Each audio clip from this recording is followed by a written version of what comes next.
Assalamu alaikum. Do you speak English? Yes, I do. Okay, how long have you been learning English? Around 2 years. 2 years. Yes. Okay. We're going to continue in Uzbek.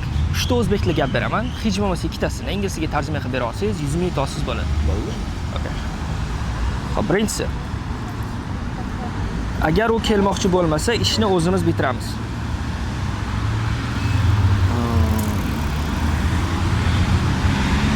Qaytara olasiz shuni. Bo'ldi.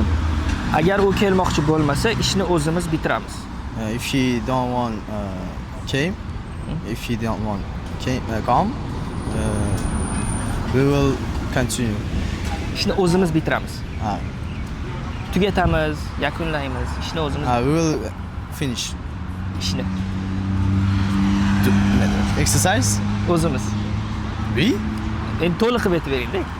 We will finish. Yo'q, gap. Agar u kelmoqchi bo'lmasa, ishni o'zimiz bitiramiz. If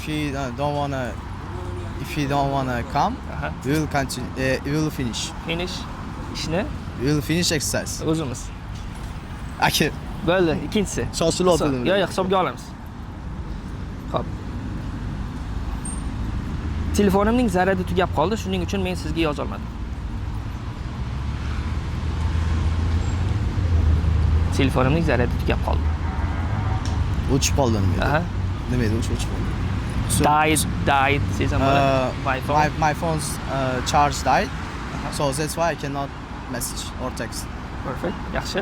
500 dan ortiq o'quvchini ingliz tilida xayolga kelgan gapni ayta oladigan darajaga olib chiqdim. Ushbu darsni 250 mingdan oshiq o'quvchi ko'rib chiqdi. Siz ham ko'rib chiqing. Uchinchisi, oxirgisi, u nima demoqchi bo'lganini tushunmadim. She understand what she wanna. Okay. Hech bo'lmasa ikkitasini tarjima qilib bersangiz degandim. Ikkitasini hisobga olamiz.